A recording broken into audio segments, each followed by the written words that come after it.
Very good morning అమ్మా. బాగున్నారా? ఏంటి ఈరోజు వంట? Morning breakfast pongal. ఇప్పుడు ఆఫ్టర్నూను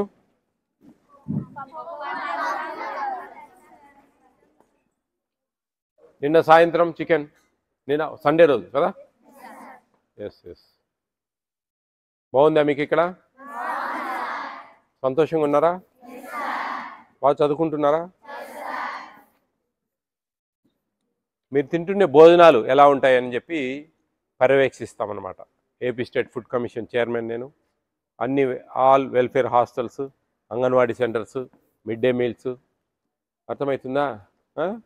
ఇవన్నీ కూడా పర్యవేక్షిస్తాం, చూస్తాం ఎలా జరుగుతూ ఉన్నాయి, ఏంటి ఏమన్నా లోటుపాట్లు ఉన్నాయా అనే విషయాలు. అన్నీ బాగున్నాయి భోజనాలు. టిఫిన్లు అన్నీ బాగున్నాయా? Very good. మీ పేరెంట్స్ సండే వస్తూ ఉంటారా అప్పుడప్పుడు? ఏం చేస్తారు మీకు? Fruits, snacks, dry fruits. Very good. ఏ క్లాస్ మీరు? 9th 7th ఇంటర్ వాళ్ళు ఇంటర్ వాళ్ళు. ఏ గ్రూప్ ఉందమ్మా ఇక్కడ? అంతా డాక్టర్లు అయిపోవాలా? మిస్ అయితే నర్సులు కావాలా? ఓకేనా? బాగుంటుంది. నర్సింగ్ కూడా చాలా మంచి కోర్స్. మంచి ఇంటెలిజెన్స్ అయితే డాక్టర్లు కావాలా, కొంచెం మిడిల్గా ఉంటే నర్సులు కావాలా. ఎందుకు వస్తున్నారు ఇక్కడికి? చదువుకొని ఏం చేస్తారు? చదువుకోవడం, జాబ్స్ కోసం, అంతేనా? పేరెంట్స్ని బాగా చూసుకుంటారు. చదువుకొని పేరెంట్స్ని ఎట్లా చూస్తారు?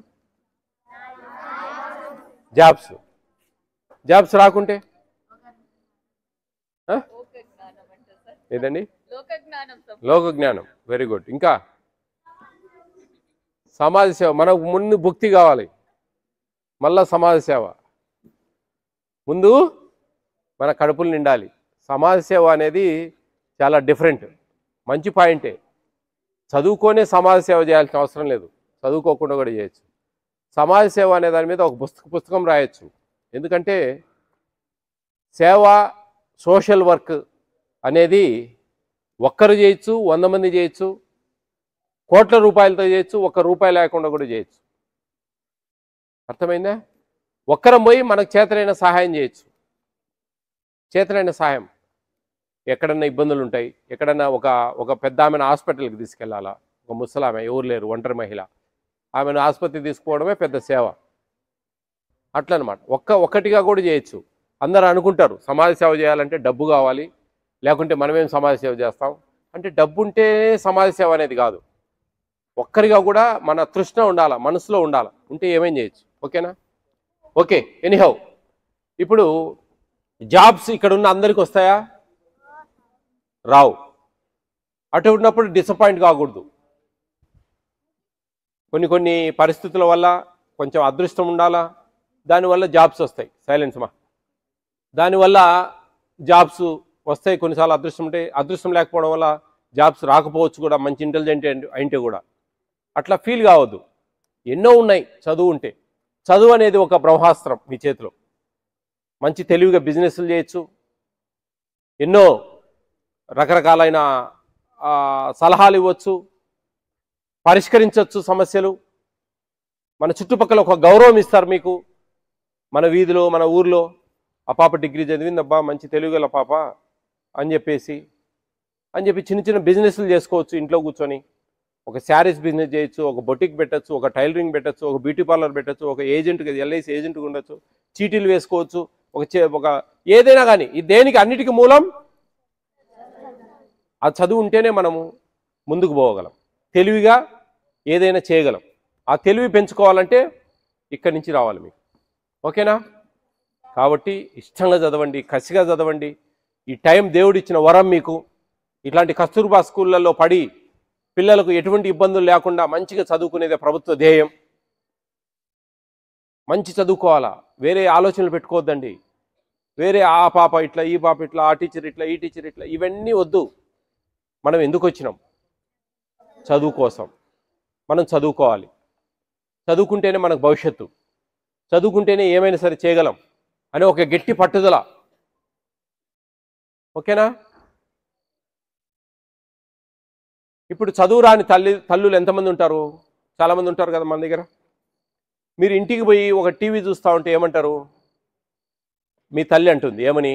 ఎప్పుడు పొద్దుగూకులు టీవీ చూడడమేనా పని, ఇంకా వేరే పని లేదా నీకు అంటది. మీరేమంటారు తెలుసా? ఓ పోమ్మా పో చెప్పినావు, మా తెలుసులో ఎప్పుడు చదువుకోవాలను అంటారు. ఎందుకని? మీ అమ్మకు చదువు రాదు కాబట్టి.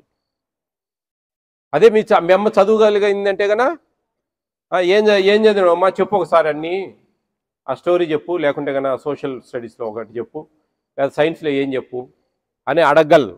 ఆమె అడగలేదు కాబట్టి మీరు నిర్లక్ష్యంగా మాట్లాడతారు. ఆ పరిస్థితి మీకు రాకూడదంటే మీకు చదువు అవసరం. రేపు మీ పిల్లలు మిమ్మల్ని మీ కండిషన్లో ఉండాలా, మా అమ్మకు ఏమో మా అమ్మ చదువుకున్నది, చదువు వచ్చింది, మా అమ్మ అడుగుతుంది, అది అడుగుతుంది, ఇది అడుగుతుంది అంటే భయం కొద్దైనా బాగా చదువుకుంటారు. అందుకోసం చదువు అవసరం. అర్థమైందా? భర్తలు ఉంటారు, చదువురాని పిల్లలు ఉంటే కన్నా, భార్యలు ఉంటే కన్నా ఇష్టం వచ్చినట్టు తాయి తందనాలు ఆడడం, జవాబుదారితనం అనేది ఉండదు. అదే చదువుకున్న వైఫ్ అయితే కన్నా ఏం బా 30,000 జీతం వచ్చింది, నాకు 10,000 ఇచ్చినావు, మిగతా 20,000 ఏమైంది, ఎక్కడెక్కడ ఖర్చు పెట్టినామని అడగగలరు. ఆ భయం అనేది ఉంటుంది భర్తకు. అందుకోసమైనా సరే చదువు అవసరం. చదువుకు ఇవన్నీ మూలం.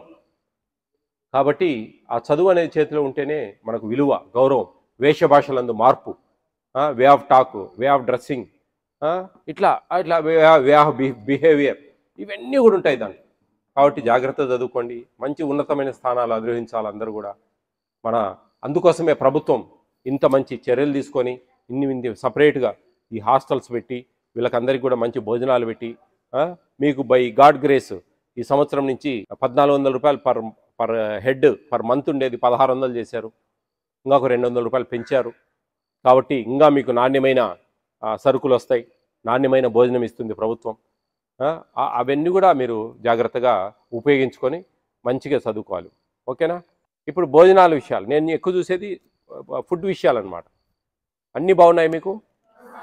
టిఫిన్స్ బాగున్నాయా? ఏమన్నా టిఫిన్ బాగాలేనిటి ఏమన్నా ఉన్నాయా? ఒకటి మారుస్తాను నేను, మీకు ఇబ్బంది ఉంటే గన.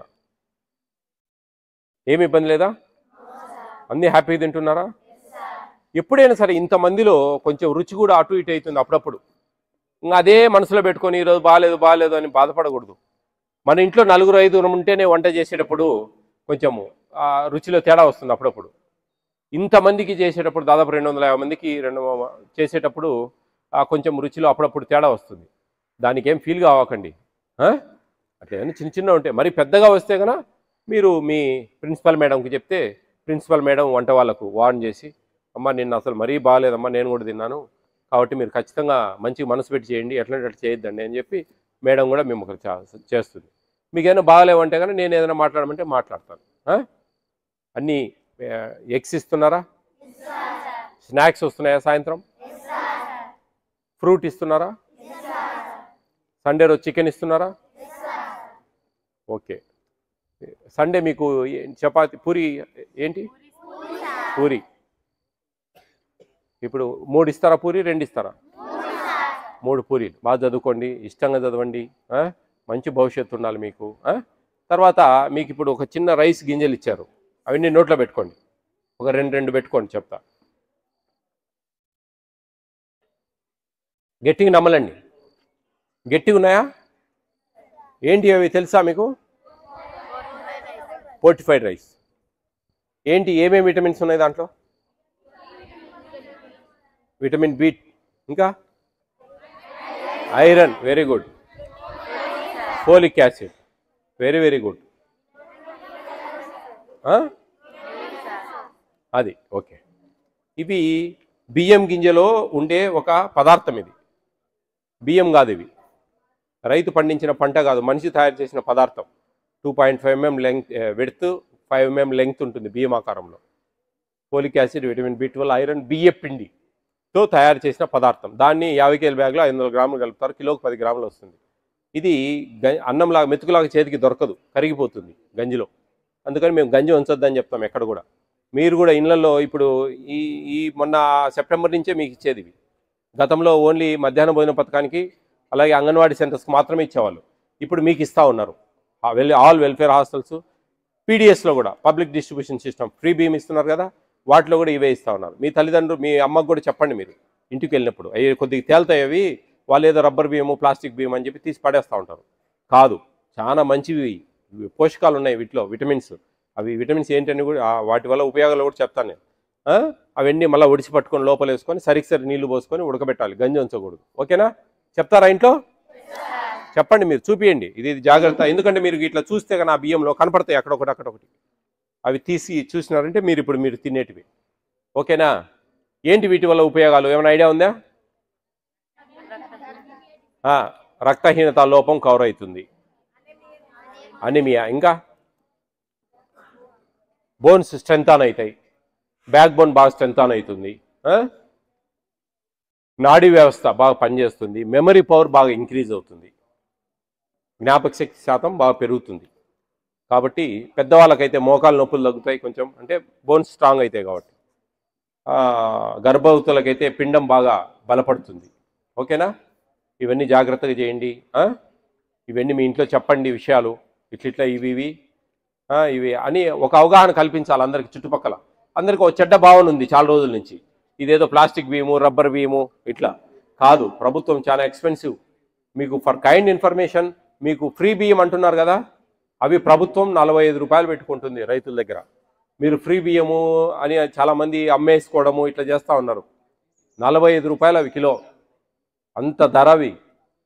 అదేదో గతంలో ఎప్పుడో ఉన్నాయి అవి, మంచి బియ్యం కాకుండా. ఇప్పుడు మంచి బియ్యం వస్తున్నాయి, అయితే కొంచెం కొత్త బియ్యం వస్తాయి అవి. ఎందుకంటే కొన్ని వేల మెట్రిక్ టన్నులు కొనాలి ప్రభుత్వం, కొని అందరికీ దాదాపు 4,26,00,000 మందికి 5 కేజీలతో ఇస్తుంది ప్రభుత్వం. కొంతమంది అమ్ముకుంటా ఉన్నారు, తప్పది. ఒకవేళ ఏదైనా ఎప్పుడన్నా మరీ లావుగొచ్చి తినలేని పరిస్థితుల్లో ఉంటే కనుక ఎన్నో పిండి వంటలు చేసుకోవచ్చు, దోశలు పోసుకోవచ్చు, రాగి సంగటి చేసుకోవచ్చు, వడియాలు పోసుకోవచ్చు. అర్థమవుతా ఉందా? ఇట్లా దేనికైనా ఉపయోగపెట్టుకోవచ్చు. అవన్నీ మీరు జాగ్రత్తగా ఇంట్లో చెప్పండి. అదేదో 10 రూపాయలకు 15 రూపాయలకు అమ్ముతా ఉన్నారు, 40 రూపాయలు పెట్టి ప్రభుత్వం కొని పెట్టి మనకిస్తూ ఉంటే మనం 10కి 15కి అమ్ముతా ఉన్నారు. అమ్మొద్దండి అట్లా. అర్థమవుతుందా? అవి అమ్మడం వల్ల చాలా ఇబ్బంది, మీకు బాగా అది అర్థం చేసుకోండి. ఎప్పుడు కూడా అమ్మే పరిస్థితులు మీ ఇంట్లో ఎవరైనా అమ్ముతా ఉంటే కూడా అమ్మద్దమ్మా, మంచిది కాదు ఇది. అది చట్ట వ్యతిరేకం, అది ఒక నేరం, తప్పది, అట్లా అమ్మకూడదు. అవి అమ్మడం వల్ల ఏమవుతుందో తెలుసా మీకు? అవే మిల్లులకు పోయి పాలిష్ చేసి మళ్ళీ ఈ 60 రూపాయలకు 55 రూపాయలకు మనకే సన్న బియ్యం రూపంలో మళ్ళీ మనకే పంపిస్తారు, మనమే కొంటాం ఆ బియ్యం మళ్ళా. ఓకేనా? అవి ఆ బియ్యం ప్రత్యేకత. మీ ఇంట్లో మీ పేరెంట్స్కి చెప్పండి, మంచిగా ఇష్టంగా చదవండి. మీకు ఇక్కడ మంచి భోజనాలు ఇస్తూ ఉన్నారు. ప్రభుత్వం ఇన్ని 100 కోట్లు ఖర్చు పెట్టి మీకు ఎందుకు చదివిస్తూ ఉంది? ఇప్పుడు 300 మందికి ఇంతమంది టీచర్లు, ఇంత పెద్ద బిల్డింగ్స్, 3 వంట వాళ్ళు. చూడండి, మంచి ప్లేసు, మంచి లైట్లు ఉన్నాయి, ఈవినింగ్ టైం స్టడీ అవర్స్, ఇవన్నీ కూడా మెయింటైన్ చేస్తూ ఉంది. ఎందుకు? ఒక కింద దిగువ స్థాయిలో ఉన్న పిల్లలంతా మంచి పై స్థాయికి రావాలా, ఒక ఉన్నతమైన స్థానాలు వాళ్ళు అధిరోహించాలా, వాళ్ళకి మంచి భవిష్యత్తు ఉండాలా అనే ఒక మంచి దృక్పథంతో ప్రభుత్వాలు ఈ చర్యలు చేస్తూ ఉన్నాయి. కాబట్టి మీరు దాన్ని వినియోగించుకోండి. నిజంగా మీకు ఇచ్చే ఫుడ్డు, ఈ అకామిడేషను, ఒక 10th క్లాస్ స్టూడెంట్ బయట ప్రైవేట్ స్కూల్లో చదవాలంటే 70-80 లక్ష రూపాయలు తక్కువ ఎక్కడ ఉండదు. ఈరోజు మనకు ఫ్రీగా ఇస్తూ ఉంది ప్రభుత్వం. ఫ్రీగా ఇస్తూ ఉందా? మీతో ఏమైనా డబ్బులు వసూలు చేస్తున్నారా?